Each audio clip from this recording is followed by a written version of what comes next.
اولاً تھوڑا سا میں یہ 12ویں شریف کے بارے میں عرض کر دوں کہ جیسے ہی میلاد مصطفیٰ صلی اللہ علیہ وسلم کا مہینہ آتا ہے اور مسلمان اس مہینے میں خوشی منا کے اللہ تبارک و تعالیٰ کی بارگاہ میں درجات کی بلندی کا سامان کرنے کا ارادہ کرتے ہیں تو شیطان کو بہت تکلیف ہوتی ہے، اور شیطان نہیں چاہتا کہ مسلمان اپنے نبی سے اظہار محبت کے ذریعے اللہ تعالیٰ کا مزید قرب حاصل کریں، تو سینکڑوں قسم کے وسوسے ہمارے ذہن میں ڈالنے کی کوشش کرتا ہے۔ بھئی خوشی کیوں مناتے ہیں، جھنڈے کیوں لگاتے ہیں، لائٹنگ کیوں کرتے ہیں، جلوس کیوں نکالا جاتا ہے، یہ کہاں سے ثابت ہے؟ کیا نبی کریم صلی اللہ علیہ وسلم نے ایسا کیا؟ کیا اس کا حکم دیا تھا؟ کیا خود صحابہ کرام نے ایسا کیا؟ کبھی کہتے ہیں صحابہ کرام ہم سے بڑھ کے عاشق رسول تھے، بتاؤ اگر کرنا ہوتا تو وہ کرتے، ہم کیوں کریں؟ تو اس طرح جب وہ پیدر پہ کویسچنز آتے ہیں، اور بات وہی ہے جو میں نے پہلے آپ کی خدمت میں عرض کی کہ ہمارے پاس ذہن میں دفاعی مواد تو موجود ہی نہیں ہوتا، وہ دلائل موجود نہیں ہوتے جس کی وجہ سے ہم سامنے والے کو قائل کر سکیں، تو بچے اولاً آتے ہیں گھر والوں کے پاس، جب وہاں سے کچھ نہیں ملتا تو وہ جاتے ہیں کسی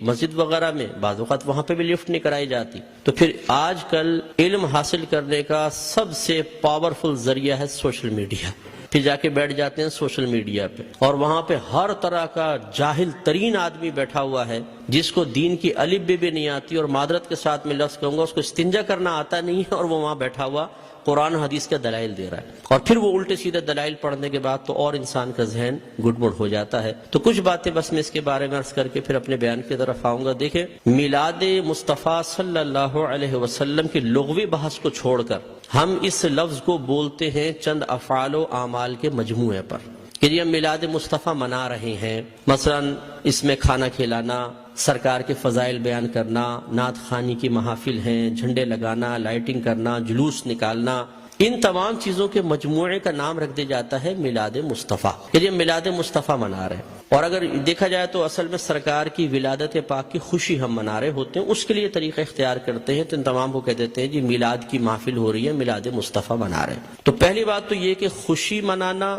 اور خوشی کا اظہار کرنا، یہ دونوں چیزیں قرآن کے حکم سے ثابت ہیں۔ اللہ تعالیٰ فرماتا ہے قل بفضل اللہ وبرحمتہ فبذلک فلیفرحوا، اے حبیب کریم صلی اللہ علیہ وسلم آپ ان لوگوں سے فرما دیجئے کہ اللہ کے فضل اور اس کی رحمت پر چاہیے کہ خوشی کا اظہار کریں۔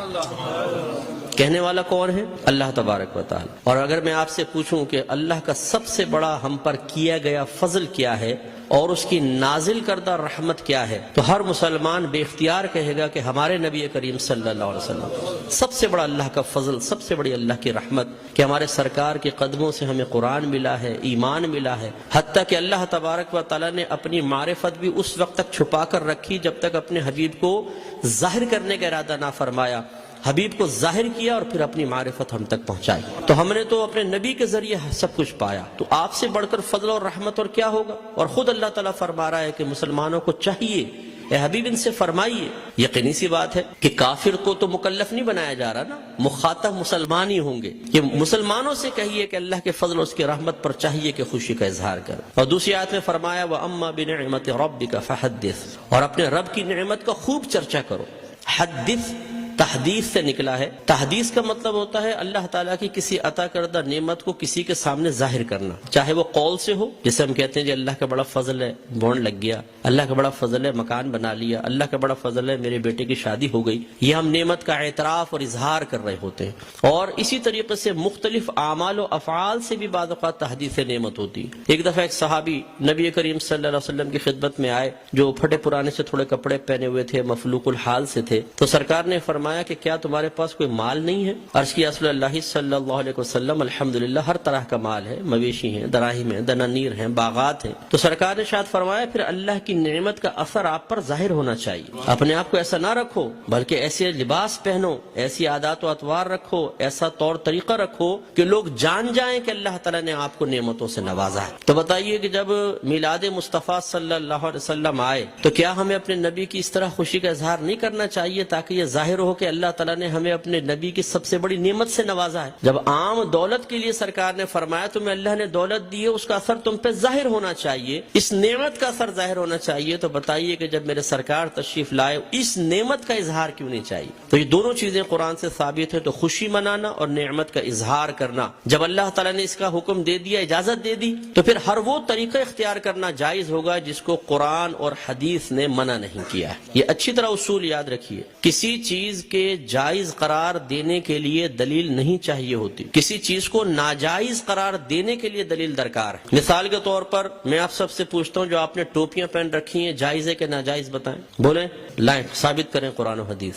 حضرت ثابت کریں کہ ایسی ہری پٹی نیچے اور اوپر سفید ہو، قرآن حدیث سے ثابت کریں۔ کر سکتے ہیں آپ؟ تو آپ کہیں گے بھی قرآن و حدیث سے اگر میں ثابت نہیں کر سکتا تم یہ بتاؤ کہ یہ جائز ہے ناجائز؟ اگر کہتے ہو ناجائز تم ثابت کر دو، میں نہیں پہنوں گا۔ اس طرح آپ نے چشمے پہنے ہوئے ہیں، آپ اس وقت رات کے تقریباً 9:30 بجے یہاں بیٹھ کر بیان سن رہے ہیں، لائٹنگ ہوئی ہے، یہ پکی چھت کے نیچے آپ بیٹھے ہوئے ہیں، میں مائک پہ بیان کر رہا ہوں، آپ اس کو سن رہے ہیں اسپیکر کے ذریعے، تو کیا یہ سب قرآن و حدیث سے ثابت ہے؟ یقینی سی بات ہے کہ نہیں۔ لیکن کیا یہ منع ہے؟ جب منع نہیں ہے تو پھر جائز ہے۔ یہ پہلا اصول یاد رکھیے گا۔ تو اگر کوئی آپ سے کہتا ہے کہ میلاد مصطفیٰ جائز ہے، آپ کہیں بالکل جائز ہے، وہ کہے قرآن و حدیث سے ثابت کرو، آپ کہیں کہ چلو میں بعد میں بولتا ہوں، پہلے تم یہ بتاؤ کہ ناجائز ہے، یس تو تم ثابت کرو۔ کوئی ایک آیت لا کر ایسی بتائیں، کوئی حدیث جس میں اللہ یا رسول نے فرمایا ہو کہ میلاد مصطفیٰ نہ مناؤ، اور جب اللہ تعالیٰ اس کے رسول منع نہ کر رہے ہوں تو پھر آپ اور میں کون ہوتے ہیں منع کرنے والے؟ بعض کہتے ہیں کہ جی سرکار نے ایسا نہیں کیا، صحابہ کرام نے نہیں کیا، نہ اس کا حکم دیا۔ یاد رکھیں یہ بھی کوئی قاعدہ ضابطہ نہیں ہے کہ اللہ کے نبی حکم دیں تو ہم کریں، حکم نہ ہو تو نہیں کر سکتے۔ صحابہ کرام کریں تو ہم کر سکتے ہیں، صحابہ کرام حکم دیں تو ہم کر سکتے ہیں، ورنہ نہیں کر سکتے۔ یہ کوئی ضابطہ قاعدہ نہیں ہے۔ اصل چیز وہی ہے جو میں نے آپ کو بتائی کہ اگر اللہ تعالیٰ اس کے رسول نے منع کیا ہے تو منع ہوگا، اور اگر منع نہیں کیا تو بالکل جائز ہوگا۔ اب میں اس کی آپ کو تھوڑی سی مثالیں بتاتا ہوں۔ دیکھیں آپ کی مسجدوں پہ گنبد اور مینار بنتے نہیں بنتے؟ آپ پوچھیں، کویسچن کریں، ہر مکتب فکر کی عبادت گاہ کے اوپر گنبد اور مینار ہیں، کیا اللہ کے نبی نے اس کا حکم دیا تھا؟ صحابہ کرام نے حکم دیا؟ یا اللہ کے نبی نے بنائے، یہ صحابہ نے بنائے؟ نہیں،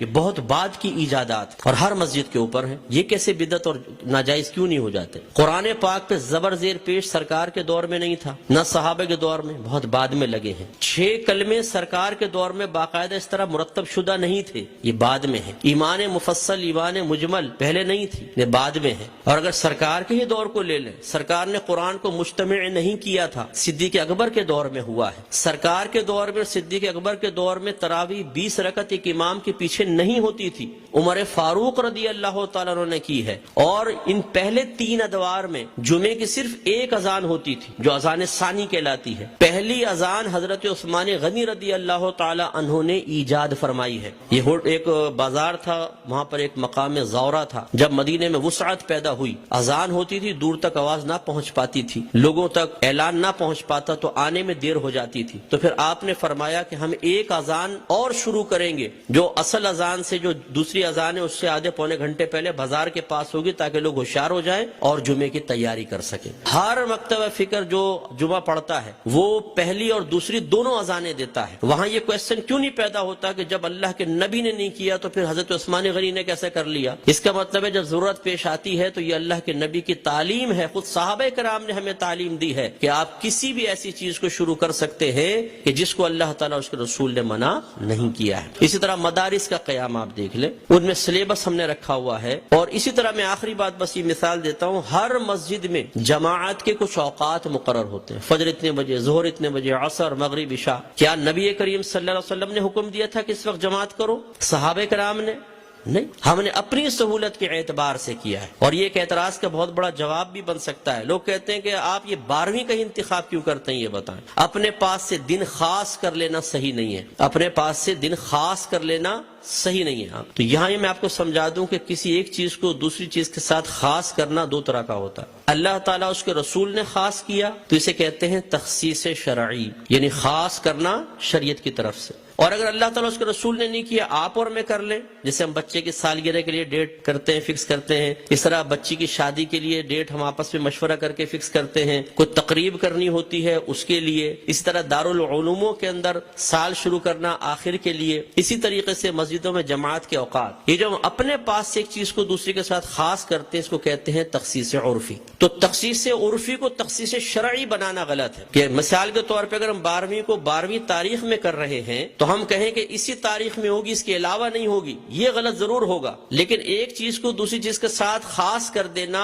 اگر لازم اور ضروری سمجھ کر نہ ہو اور پھر بھی ناجائز ہو، تو جتنی میں نے آپ کو مثالیں دی ہیں، بتائیے پھر بیٹی کی شادی فکس کرنا بھی ناجائز ہونا چاہیے۔ یہ کوئی دنیاوی معاملہ نہیں ہے، نکاح تو سنت ہے. سرکار نے فرمایا نکاح من سنتی فمن رغب عن سنتی فلیس منی، نکاح میری سنت سے ہے، جو میری سنت سے بے رغبت ہوا وہ مجھ سے نہیں. تو اب جب بچی کی شادی کی باری آئے اور دولہا والے پوچھے جی کون سی تاریخ رکھنی ہے، تو کہ خبردار تاریخ فکس کرنا منع ہے. تو شادی ہوگی کب؟ بس ہو جائے گی بغیر فکس کیے، کر کے بتائیں پھر ذرا. تو یہ مطلب ایک بے وقوفی کی سی بات ہے. تو اس لیے جماعت کے اوقات مخصوص کر دینا اور اس سے 1 منٹ بھی آگے پیچھے نہ ہونا. امام صاحب اگر 4 منٹ بھی لیٹ ہو جاتے ہیں تو لوگ یوں ٹائم دیکھتے ہیں امام کہاں گیا، اور پھر جو شور مچتا ہے پوری مسجد کے اندر کچھ امتحان ہے. خود جماعت میں لیٹ پہنچے کوئی بات نہیں، امام صاحب 1 منٹ بھی لیٹ نہیں ہونے چاہیے، بالکل وقت کے اوپر جمعہ شروع ہونا چاہیے، وقت پہ جماعت. تو جو ہم نے اپنے پاس سے خاص کیا اس میں کتنی سختی کر رہے ہیں، ہر مکتبہ فکر کرتا ہے. تو خلاصہ کلام یہ ہے کہ اللہ کے نبی کی جب یہ میلاد کا موسم آتا ہے، اس قسم کے بہت سارے وساوس ہماری طرف متوجہ ہوتے ہیں. اصول بس یہی ہے کہ اللہ کے رسول نے اگر حکم نہیں بھی دیا، کر کے نہیں بھی دکھایا، لیکن منع بھی نہیں کیا، تو ہمارے لیے بالکل اس کے کرنے کی شرعی طور پر